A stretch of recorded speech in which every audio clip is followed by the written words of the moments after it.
Hello and welcome to my YouTube channel. My name is Caitlin and I am a love and dating coach.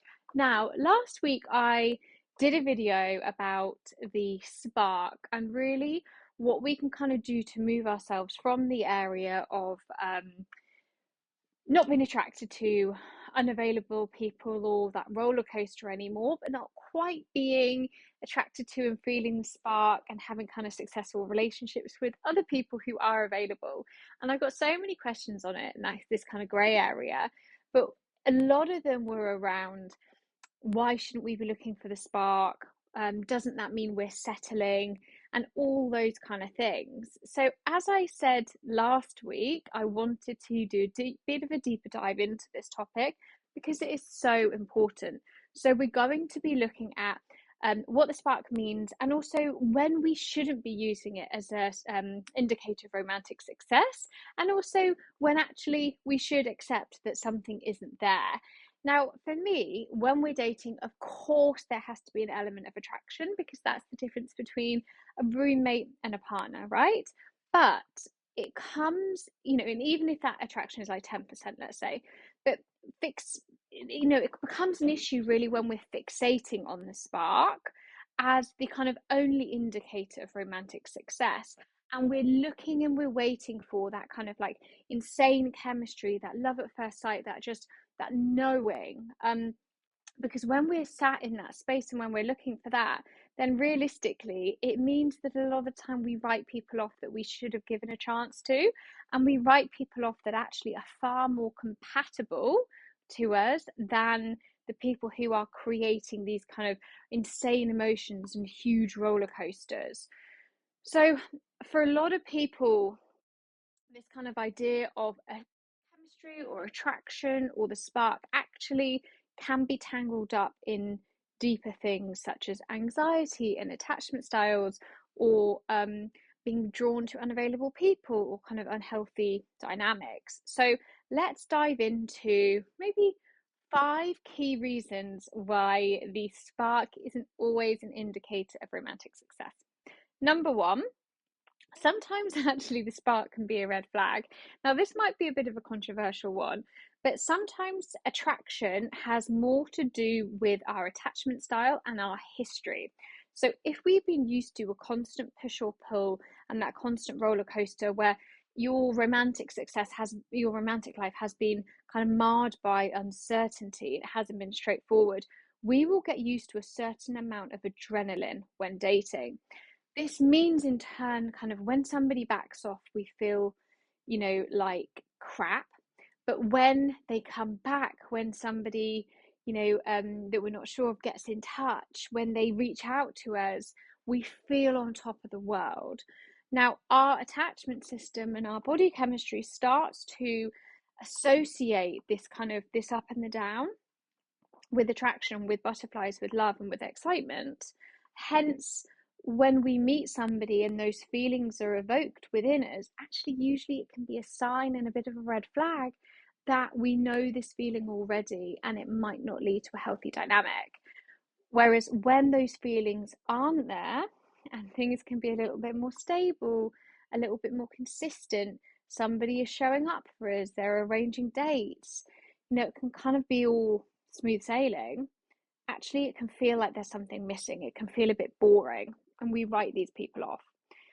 And actually, did I know that my husband, the first time I met him, I was going to marry him? No. Second time? No. Third time? No.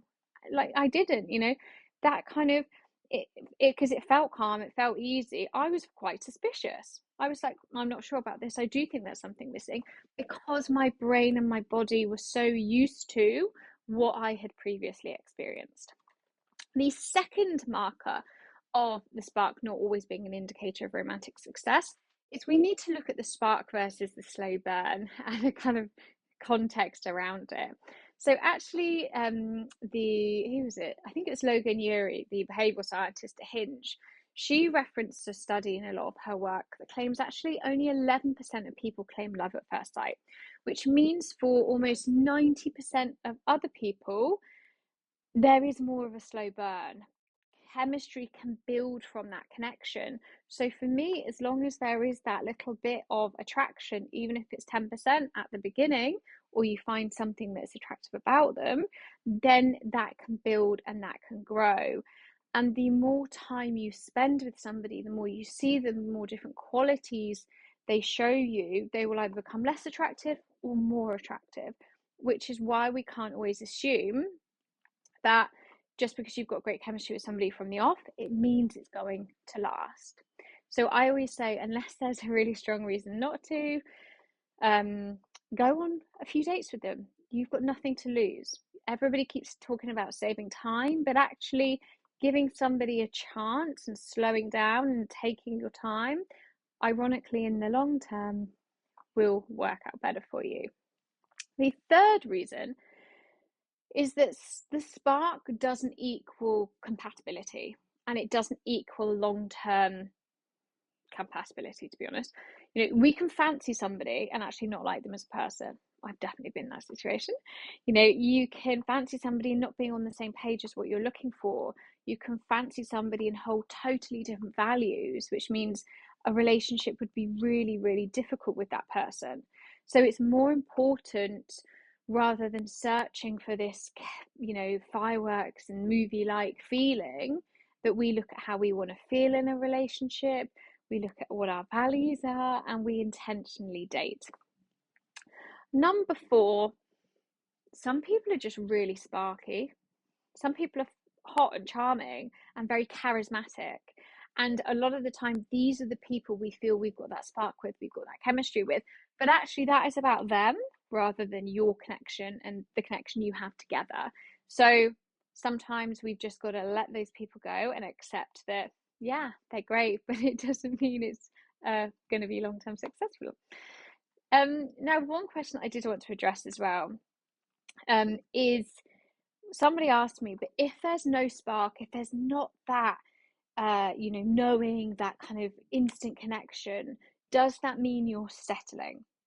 And the answer is no, because I really hope that you are not going to end up with somebody that you don't fancy, that you find is boring and unattractive. I really, really hope that you do not put yourself in that situation. But there has to be attraction that builds and grows, and just because it's not there in the first instance doesn't mean it's not going to be there when you would decide to go out with them, when you would decide to marry them.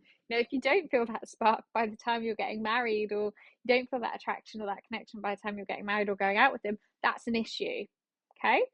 But this is about slowing down and kind of looking beyond that instant chemical reaction that we are expecting on the first dates, and looking at how somebody makes us feel, how they show up, whether there is something about them that we find attractive or interesting, whether we feel comfortable with them, whether we feel confident with them. And if that increases each time we see them, that is the difference. That is the slower burn. But if you have taken that time to get to know them, if you have taken that time to see them in different scenarios and different environments, and you don't feel that connection or any spark or any attraction, then that's your answer. We don't have to try and force this with everybody we meet. But all I'm saying is go in with a really open mind, and don't write people off because you don't look at them and have felt the same way you felt about your ex or that unavailable partner or whatever it might be. Give people a chance based on who they are. So that's it. Thank you so much for watching this. Sorry about my slightly garbled delivery today. It's been one of those days. But as always, you can follow me on YouTube, you can follow me on Instagram, and you can always get in touch by email, which is caitlin@compatibilitycoach.co.uk. I currently have client spaces available. The last intakes I'm taking on this year is going to be September for 3 months and October for 6 weeks.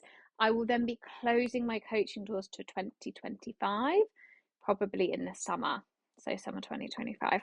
So if you are curious, I do offer a free 30-minute coaching call, so please do get in touch. And as always, please like, subscribe, do all the usual stuff so I know you're here and can keep creating free content for you.